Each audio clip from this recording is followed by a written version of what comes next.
All right, guys, we are here with the Ascend podcast, and today it's just me, and I have a very special guest on with us. We have Coach Hattie Canio. She is tuning in all the way from Bali. So we got her in here. What time is it over there right now? It is It like is 10:11. it's 10 p.m. for her. It's 8 a.m. for us here in Texas. So we made it work, but we got on it and it Yeah. was a little tough across the world. But she's over there living, training, and working, preparing for 2023, which we're going to get into the season just a little bit here in a second. Hattie is also our remote gymnastics coach. So she works really closely one on one with me to develop all of our gymnastics programs and head up our remote efforts for those athletes there. We'll chat a little bit more about that and what she does too. But first, I want to take the opportunity just to get to know our Miss Coach Hattie. So, Hattie, let's start with if you were in an elevator and someone's like, "Whoa, girl, those guns!" Like, what do you do? Give me your like 3 minute background history of CrossFit. Oh my gosh, if I'm in an elevator, I'm so awkward whenever someone says something about me. I just go, "Yeah, man," and just do like a little flex. It's usually always like, "Whoa, Totally. bench," and you're like, Yeah, right? "Yeah." Well, Except now the most other of you day, probably like, know. yeah, some of the locals actually, we were walking up a mountain and there was probably a group of 5 or 6 of the local guys.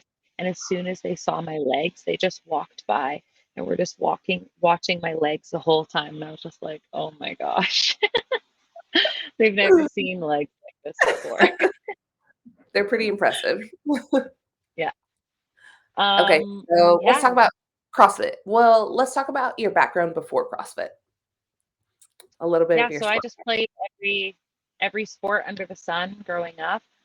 Soccer, I did cross country running in college. I played a lot of rugby, basketball, volleyball. I tried it all.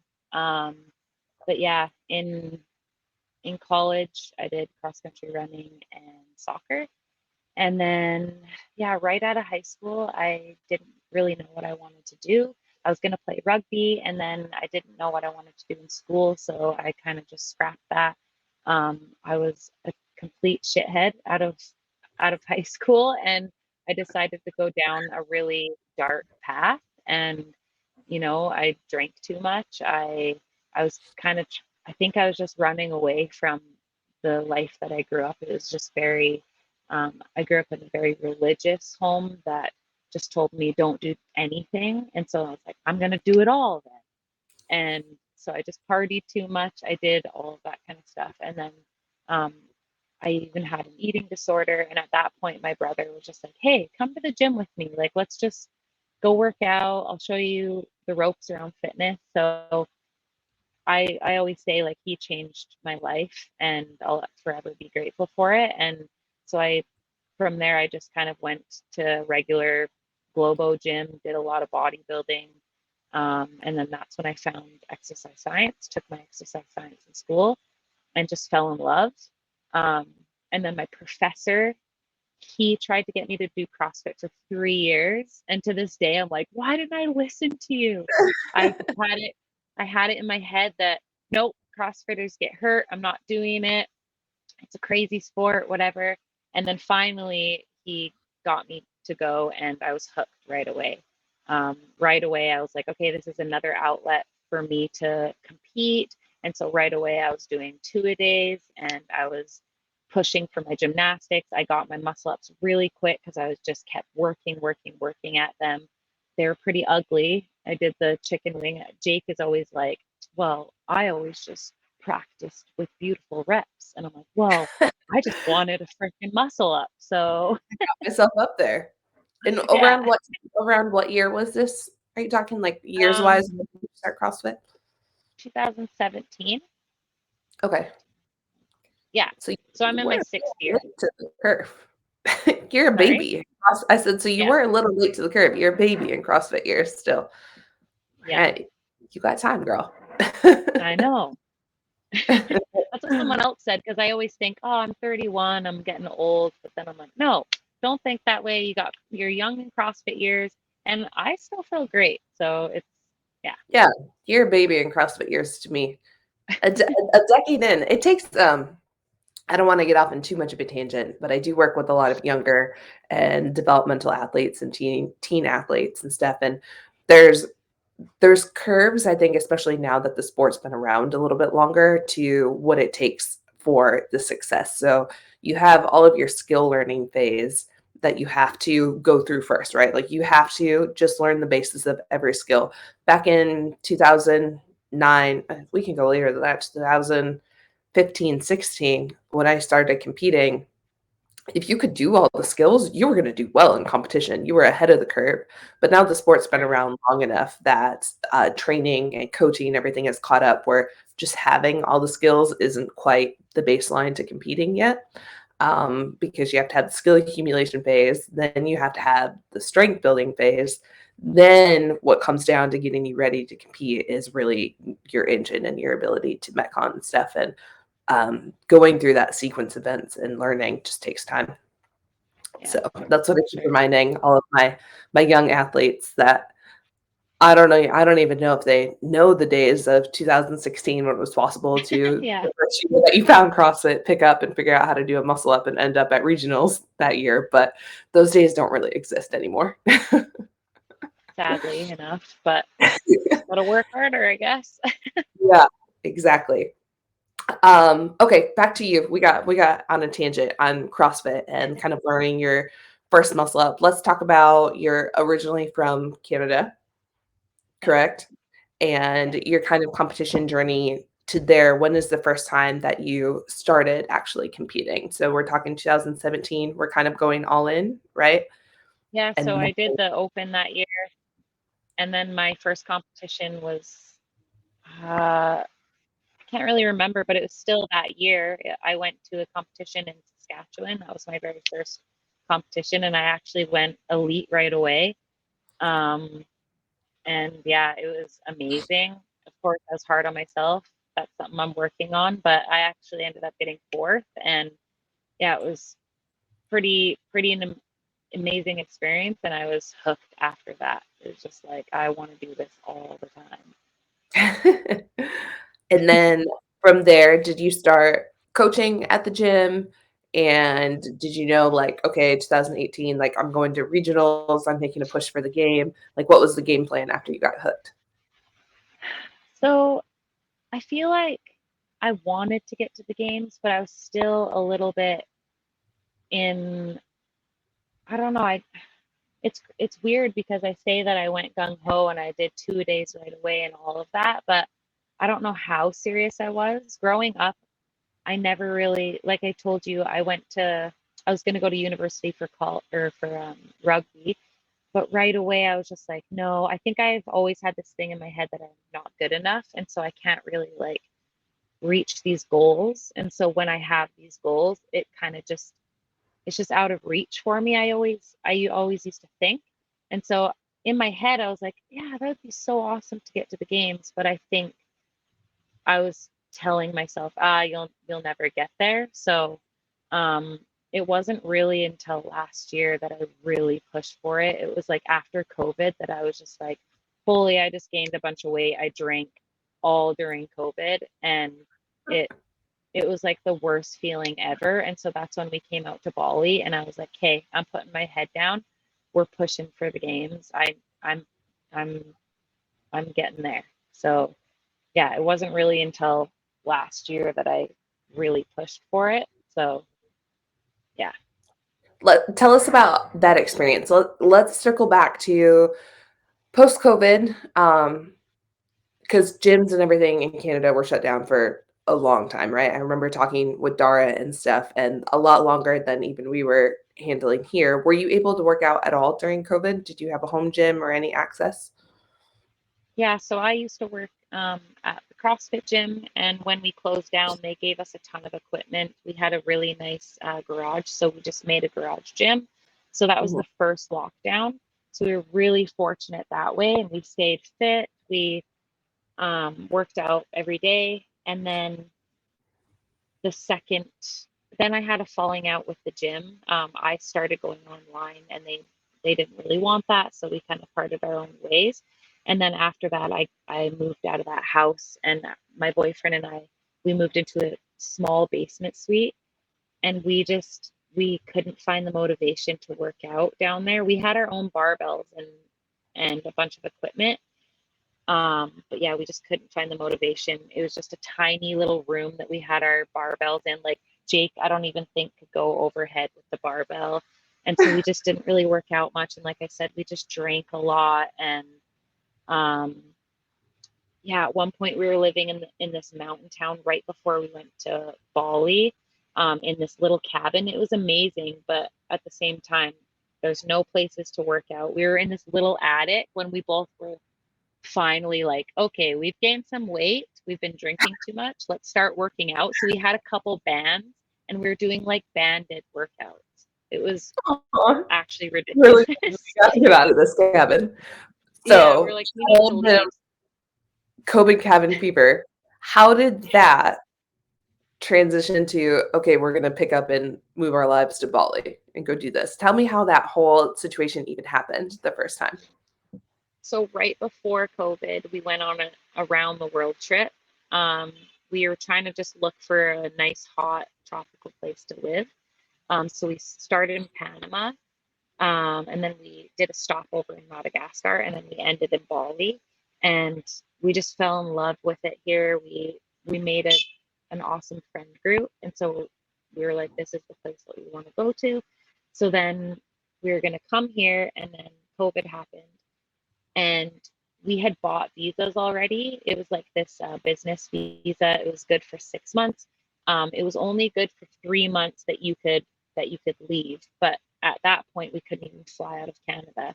So it was going to expire in 3 months. So like 1 month went by, and then I think it was like half of the next month. And finally we found this window that we could leave. So that's when we were just like, okay, pack everything up, let's get out of there. And it was the perfect timing because then things closed again. So we got out at the perfect window. Um, and then yeah, here we are again. We stayed we stayed in Bali the first time for like 10 months, and then we came back home, and then now we're back because we love it. That's awesome. It's amazing. I think there's a lot of people that are listening that probably like, dang, I wish I could just pack up and move to Bali. So maybe you'll inspire Yeah, some come people. on, guys. Just pick up and move. So tell Yeah. us what you can talk about the first time or this time and stuff. Tell us a little bit about what life is like over there. What you're doing, what you're up to. You coach at the gym, and are training. Just tell us a little bit about life in Bali. Yeah, so it's super hot, um, super humid. Right now it's rainy Is it season, so it's summer or winter for you right now? It's summer for you, right? yeah, it's summer, but it's their rainy season. So Okay. it's like, yeah, it's so humid. When you're working out, the second you get into the gym, you're already just dripping. Jake has to like wring out his shorts every time he works out. So it can be pretty tough for training sometimes. But it's super cool here. The place that we're living, it's called Canggu, and it's just a lot of digital nomads and a ton of people just trying to um, better their lives. And when the vibes here are really high, they're really high. But I don't know if this is all islands, but then when the vibes are kind of low, which, like I said last week, I was just not mentally there. A lot of people were kind of feeling some stuff too. So it was crazy. It's cool because you have people to talk to, but it's just like it's crazy because sometimes it goes like this and then it's really high. But most of the time it's high because you're sitting in the sun all the time and getting that vitamin D, and you're happy, and the people here are amazing. A lot of cool restaurants, um, a lot of people from Australia, like this is their vacation spot. So we have a ton of people from Australia that have come over here and just built some amazing restaurants. Um, yeah, it's just a really cool place to live, and Do you yeah, get home? really hot. Do you miss or on Christmas morning, are you gonna miss having Canada snow? Canadian snow? Uh, a little bit, yeah. I'm obsessed with the mountain, so that's the one thing that I miss all the time. Um, yeah, it's it's a hard thing where I'm just like, oh, I'd love to be in the mountains, but look at where I am, you know, it's just, Yeah. At least you have but a it's really cool that I get both of off. it. So yeah, Yeah. it makes it a little bit easier. Okay, tell us about training. You're all the way over there in Bali. What are you doing? The goal is train hard and you're there so that way you can focus kind of on training and stuff. Tell us about how it's been going. Yeah, it's been going so good. My body feels really good. It's the one thing that's really good about training in the heat is when you come into the gym, you're already warm, your joints, you're all lubed up, you're feeling really good. And right now I just feel, yeah, so good. Um, Training has just gone up a notch for volume, so that's really good. So my boyfriend actually just started programming for me. And then I'm also doing some of your workouts. And yeah, I just feel, I don't know. Today I worked out with his name's Aaron. He went to semifinals in Asia and he is insanely strong. You have to check his Instagram after this. It's insane how strong he is. And he's just a fun dude. And it made me so excited to come train with you guys because that's what I need. You know, I need some people to train with. And that is one thing that's tough here. Um, but I make it work. And like the other day I had two people here, they actually left to go um, climb Mount Everest and they have been to regionals. We did this workout that was heavy barbell and running. And I love running. I love heavy barbell, but together it was just crazy. But the girl, she's really good at barbell stuff, and the guy's really good at running stuff. So it was so cool because they both were just trying to help me, push me as much as they could. And even that is just like super fun to have. Amazing having Yeah. that. Well, if the people don't know, we're going to talk about your last season here in a second to just kind of recap. But the goal is games 2023 individual. We're training hard and kind of putting the eggs in that basket. And Yeah. the plan is to get Hattie over here in Texas to come hang out with us, train on site, train with Kelly and Jacob, all of our kids trying to make an individual push over here. So that way we have a really good kind of competitive environment, but helping and supporting each other. We're figuring out the logistics, but hopefully we're going to have Coach Hattie over here stateside in Texas for the majority of the season in 2023 to kind of work on that training push. So a little spoiler, we'll put it out to the world. So then we have to hold you to it. Yeah, seriously. We're just trying to figure out the logistics of when. Let's chat really quick about last year.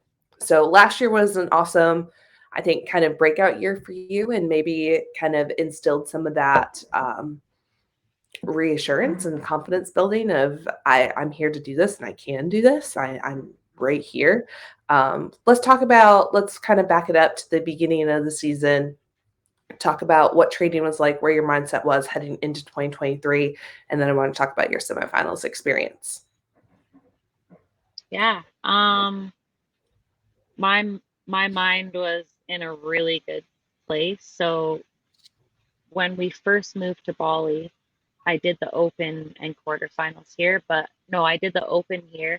And then because I wasn't where I was at, I ended up not doing quarterfinals. And that was really, really, really hard because I'm a competitive person, right? And this is my life. And it was just really tough. And from then on, I was like, hey, I'm going to get mentally strong. I'm going to get physically strong. So I hired a mindset coach.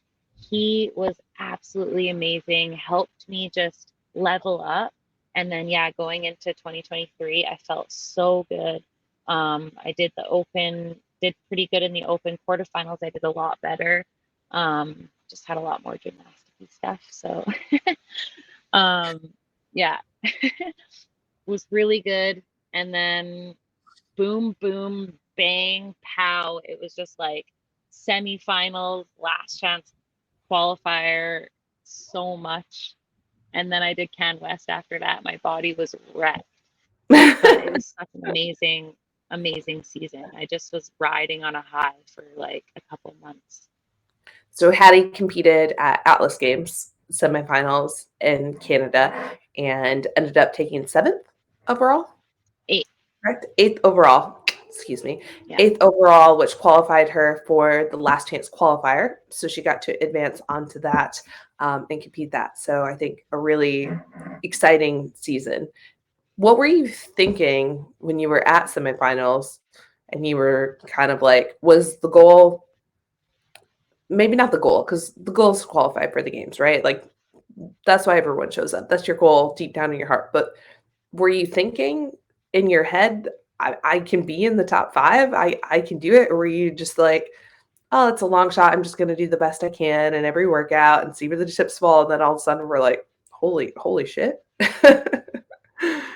Yeah, at first it was just see what you can do and see if you can hold on kind of thing. And when I saw that I could get, some of those placings on some of those workouts, I was like, okay, maybe I can do this. And then it was such a cool experience mentally because there were a couple workouts. Like there was one workout that I should have been top 5 in, and I got almost dead last. I got like 22nd in. And it was just a whole strategy thing that I just went out way too hot and whatever. But I came out of it pretty bummed, but I messaged my mindset coach and he snapped me out of it. And that helped me for the next day because with the lift, I was doing so good. You even sent me a couple messages. Like I was sending you 215 vibes. I was like, man, that 210 felt so good. I just caught it on my toes. Whatever, it doesn't even matter. I dropped it. But I came off of that floor with the biggest smile on my face because I was just so proud of where I had come and like how I was feeling. And there were some girls that were like bawling their eyes out coming off of that lift. But I was just like, I just missed. And of course I want to do better. But like, man, I'm so happy to be here. I'm so grateful. And I think that's just the biggest thing to help with that confidence is being grateful for everything that you have and like for a body that lets me do these really cool things. And yeah, that just like kind of helped me ride that high a little bit more. And I was able to, on the last workout, which I was scared shitless for, that was the one that I was scared the most for. I ended up getting third. And I feel I like was I just could have about got to top bring it 2 up. if I would have gone a little bit harder, but I was kind of taking it conservative. And I was like, damn, if I can get third where I still had a little bit more in the tank, like that's Yeah, awesome. I remember I was gonna bring up that workout because I remember before semifinals, like chatting a little bit, and you're a gymnastics girl, but we were kind of just taking a look at your technique, seeing if there's anything we could do to dial it in and things like that. And I remember you talking like, "Oh, this isn't gonna be my best workout, but we'll get through it." And I was like, "Well, did you finish it?" You're like, "Yeah, I can finish." I was like, "Okay, cool. Like, let's take a look at your technique. Just be conscious of your pacing, blah blah blah, all those things." So we've like had a few conversations like that about that workout. And then for you at Atlas Games, it's the last workout, and I'm watching on TV, and I'm like, okay, like she's got this. Like just stay consistent, chip your way through it. You'll be fine. And all of a sudden, I'm like, she's crushing everybody. Go, go, go. I'm like Oh, coming around go. to the home. I'm like texting you while you're competing out there, like, you're crushing it. Come on, keep going. Like cheering you on. And I just remember I was so impressed and so excited about that workout because I had knew that it wasn't the one that you felt the most confident in, but you executed just beautifully. And so I think it was a really, really great way to kind of end the weekend in the high. And your performance there is really kind of what solidified your spot and got you into that last chance qualifier, which I think is a really cool accomplishment. Yeah. So Yeah, it was awesome. amazing feeling for sure. So now we just have to focus all that energy in 2023. How are you? Any thoughts, feelings on changes to season and format this year? Um, I'm trying not to think about it too much because I had expectations of I was thinking that there was going to be 10 in each Mhm, uh, semifinal. But mhm. now it's like, okay, I feel like we'll still get a couple more in the West. But honestly, it's just work as hard as you can and do the best that you can once you're there, because you can listen to what everyone has to say. Like even a couple people are like, "Oh, you're so lucky to be in the West. The East is so hard." And I'm just like, it's going to be hard no matter what. And I don't want to listen to that kind of stuff, because no matter what, I'm going to have amazing girls to compete against. So, we're all at our own level, and I just need to focus on that and not, you know, I don't know, not I think that's a getting great too crazy perspective about it. to take. I mean, the reality is for any of us athletes in CrossFit, the qualification process has not been the same 2 years in a row for the last 6 years.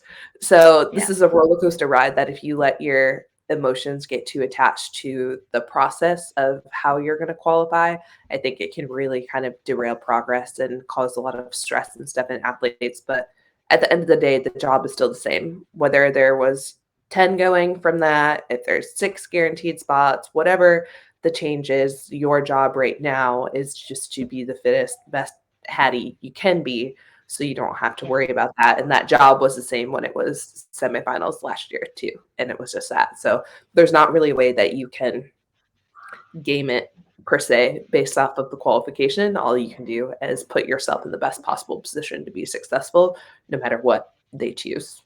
So Yeah. that's a good mindset and side to take on that. So, all right, And hope let's. for a lot of gymnastics.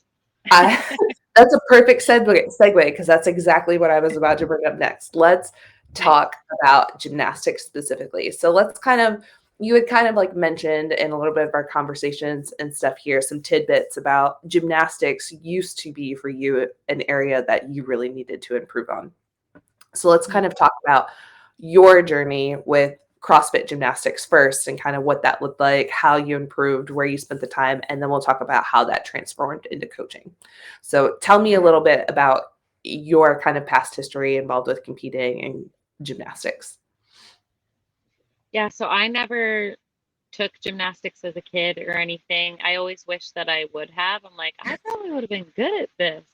My first time with any kind of like gymnasticy anything was actually during rugby practice in high school. I was like, I want to learn a handstand. So during rugby, if my coach was talking about something I knew, I was like, I know what he's talking about. I'm gonna just go do handstands over here. I would literally just like kick up one of those tiny little kick ups and then fall down. Kick up, fall down, kick up, like for every day for a couple months straight, just trying to get my body up, trying to get my body up. And now handstands are life to me. I could be running on my hands all the time. I always tell people if I could just live on my hands, I would, because I just love it. I think people would be so surprised to know that that's not your background because, Yeah, I mean, same for me. I did do all versions of competitive cheer, dance. I did what's called acrobatics and tumbling in college, but I never actually did artistic gymnastics. And I think that comes as a big surprise. But I actually think now, as a gymnast CrossFit, it's actually helpful because the skills aren't the same. Everybody equates yeah, it to if you have a gymnastics background, you're going to be really good at CrossFit gymnastics skills.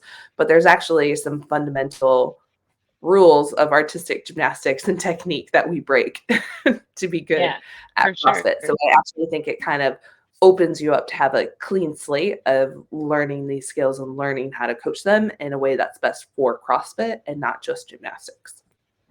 100%. Okay, back to kind of learning. So then you pick up CrossFit and you're doing it, you get your muscle up pretty quickly, but you have Yep. a chicken wing.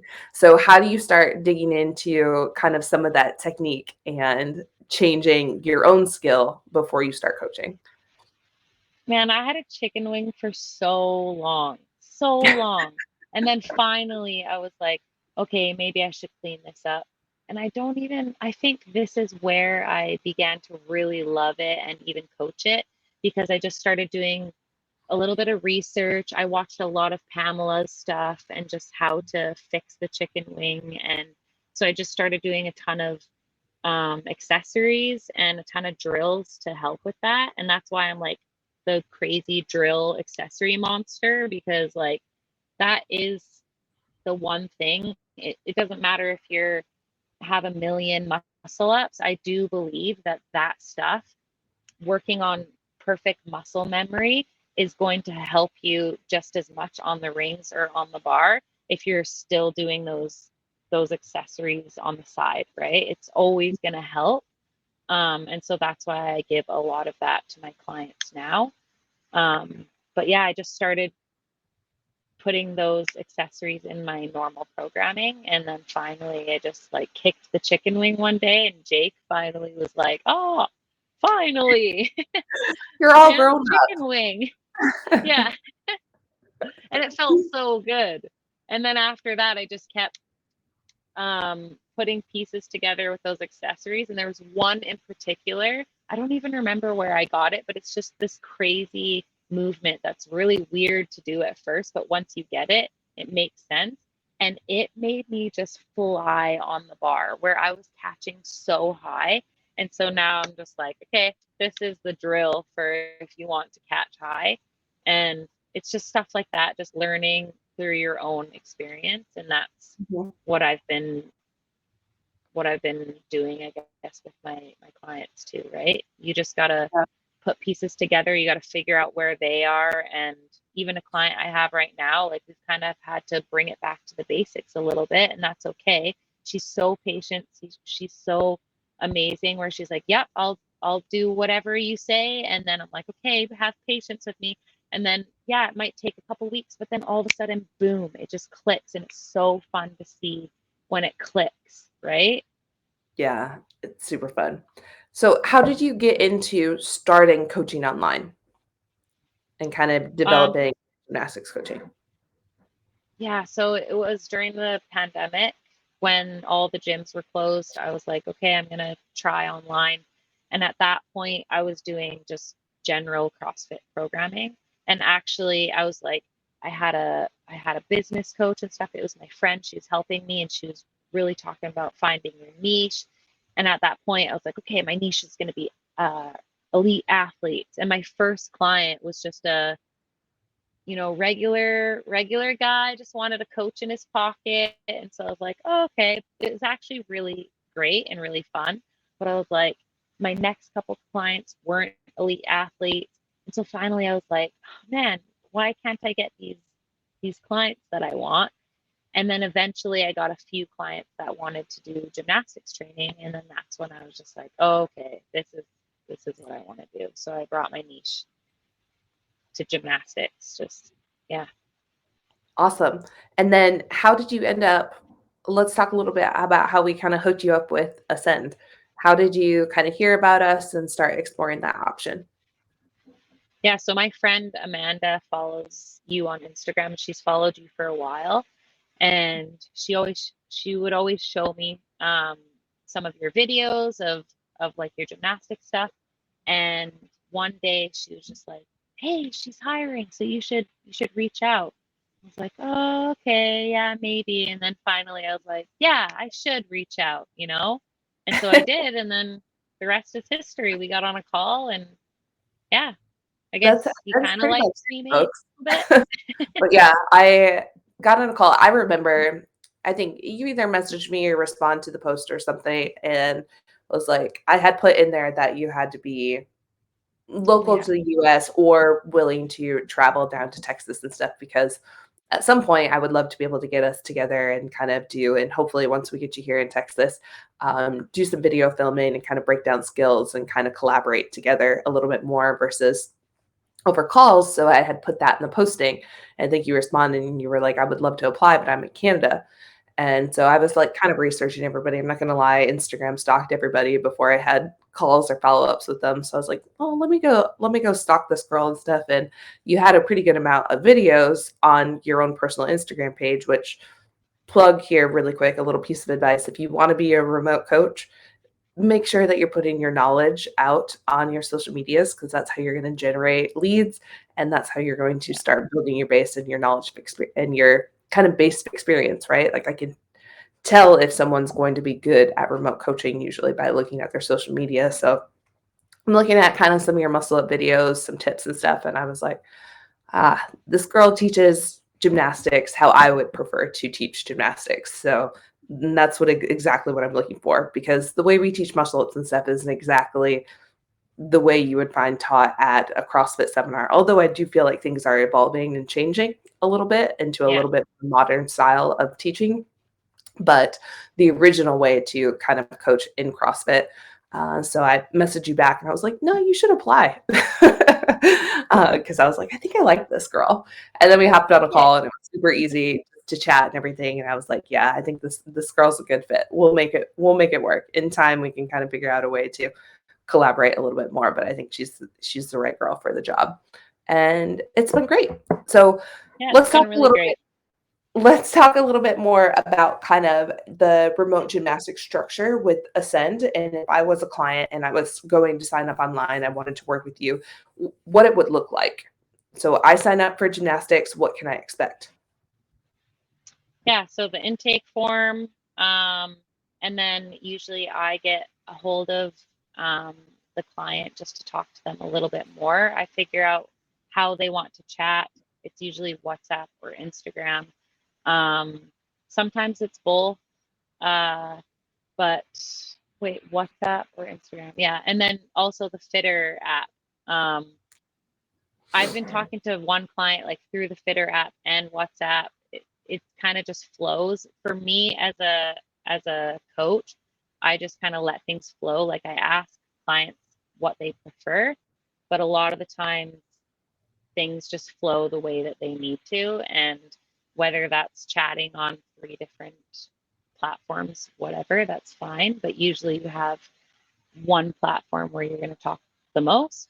And then, yeah, I just figure out from the intake form kind of where their goals are at, if they have any injuries, stuff like that.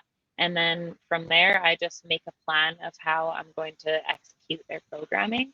Um, yeah, a lot of the times I don't really do cycles, but sometimes I'll do mini cycles depending on where they're at. Like with a couple of my clients, I've actually done where they already have a lot of muscle up. So um, we're going to do an accumulation phase, or with one client, I actually did an accumulation phase, and then we actually had to kind of bring it back, like I said, bring it back to the basics just a little bit to fix just a couple little things that were happening.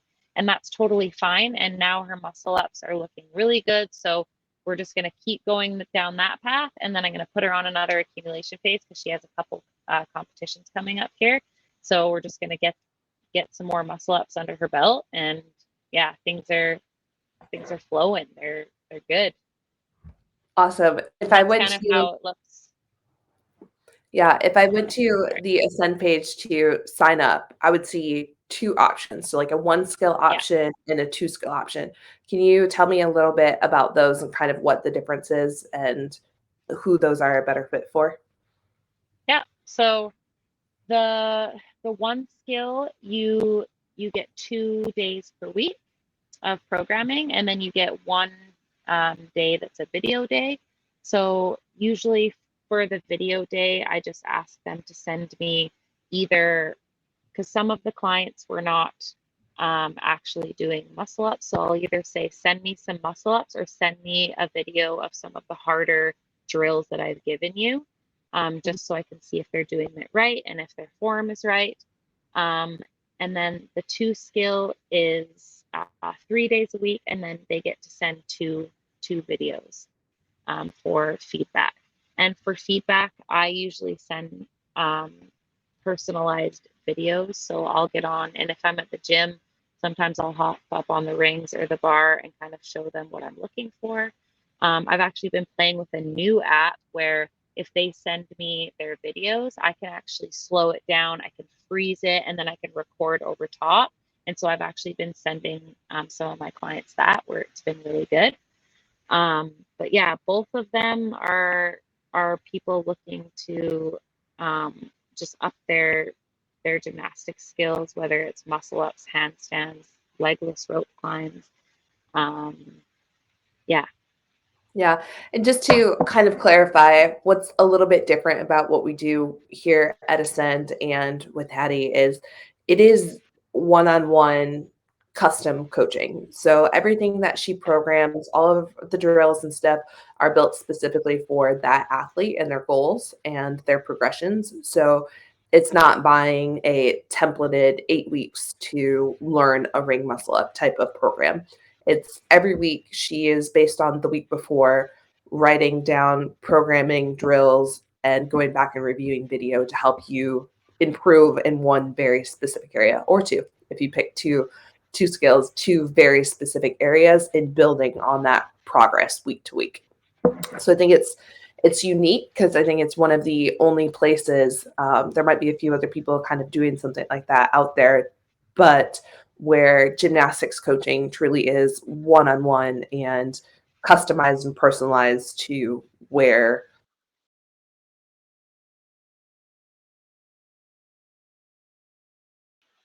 Oh, we lost you for a second. You're back. Was that me? We lost you you? for a second. I don't know. I don't know what happened. We're in Bali. But I think that is a unique structure compared to what you typically see in CrossFit in the gymnastic space, where it's a little bit more of a templated program of a certain progression to see progress in one area. Yeah. So Yeah, how sure.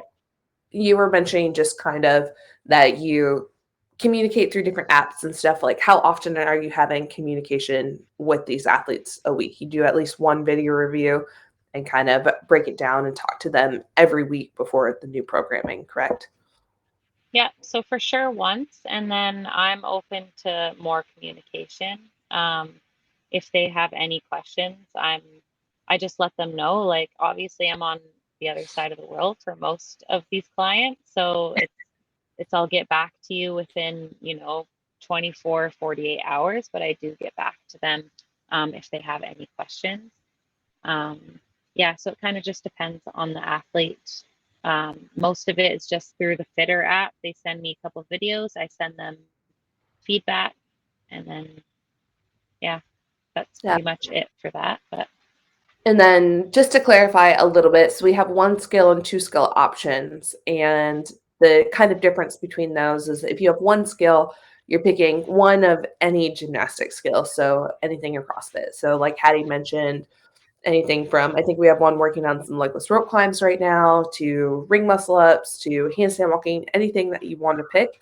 And then all of your programming will be very detailed and built around that skill.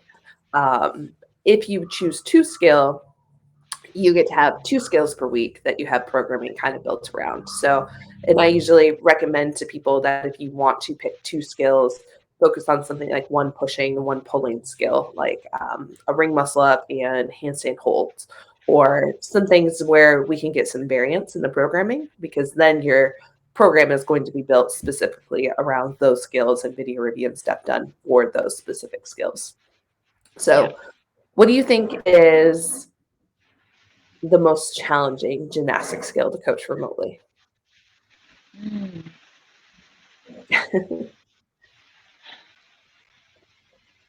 I haven't, have I taught? I feel like handstands might be. I don't know why that just came to my head right away, but like I just feel like it would be. I don't know if I've actually had a client working on handstands.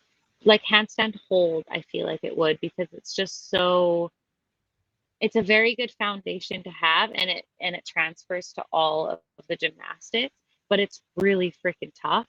Yeah. And I feel like it would be a lot easier. Like I love remote coaching because of that whole video feedback and analyzing. Like I take all of my clients' videos, I put them into this app that I was talking about, and I slow them down, and I will sit there and analyze for 5 minutes if I have to figure out like if there is anything that we can change or work on, or if they're doing great, right? So I'll do that. But I feel like the handstand hold, like you just slow it down. You're like, oh, well, they're not able to hold the handstand yet.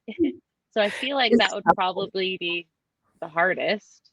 Yeah, it definitely, I mean, it's a skill that just takes time. You have to Yeah. accumulate it. If you think of a baby and how long it takes them to learn how to just stand up and balance. And Yeah. the same amount of time and effort that you have to put into standing upright is what you have to do, if not more, as an adult to learn how to stand the opposite direction on your hands and upright.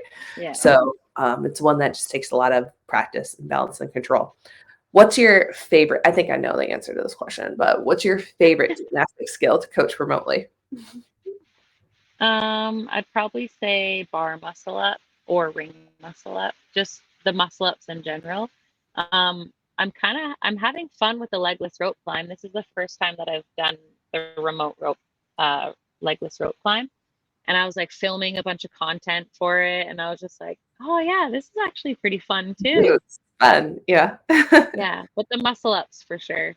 Bar muscle ups have been amazing lately, like mine have. So I feel like I feel great at them. So I'm having a lot of fun teaching them as well. And I have a lot of fun exercises, like accessory work as well that I've figured out over the years. So I just love giving them to people. Like the one that I was telling you about, it's a crazy movement, but once you get it, oh man, it works wonders. Life-changing, huh? Aw. Yeah. All right. Well, I think we're gonna start wrapping this up. What is the one last thing that the world should know about Hattie Canyo? Can be any fun fact. I don't know. Give me something. I have a lot of energy all the time. I love positivity. The one thing about that though is that I do wear my heart on my sleeve. And so when I am upset or when I am sad, you'll know right away. And I used to say I'm trying to work on that, but at the same time, it's like, no, it's if I'm sad or if I'm mad, then I am, and I just got to deal with it. But most of the time you'll see me, I'm a happy person and I love positivity and I love, spreading that to the world. And yeah, I just want to help people be the best versions of themselves. So I try to live that way as well. Aw. Well, we are very grateful to have you on your team and excited to continue growing our gymnastics programs. So even from all the way in Bali, you Yeah, and can I'm so happy to be on your team and I can't wait to meet all of you guys. Like, I got to get there. you'll be here soon. Keep working and focusing in paradise, and you're gonna come to Texas and not our prettiest time of the year. So That's appreciate okay. appreciate Bali right now when you have it, but we'll make you work hard. Yeah, good. So it'll be good. Okay. Well, thank you so much for joining me today. It was fun to catch up with you. I'll make sure you can see Hattie's Instagram handle down there at the bottom. She's keeps it real simple, just Hattie Canyo. We'll make sure that we post and put some direct links if you want to check out our gymnastics coaching. Feel free to reach out to Hattie or myself via Instagram DMs if you have any questions. And we would love to talk to you guys more about gymnastics programming and what we offer at Ascend and how you can work with Hattie. So thank you so much for joining me. It was good to catch up. We'll talk more. Bye-bye. It's awesome. Peace and love, guys.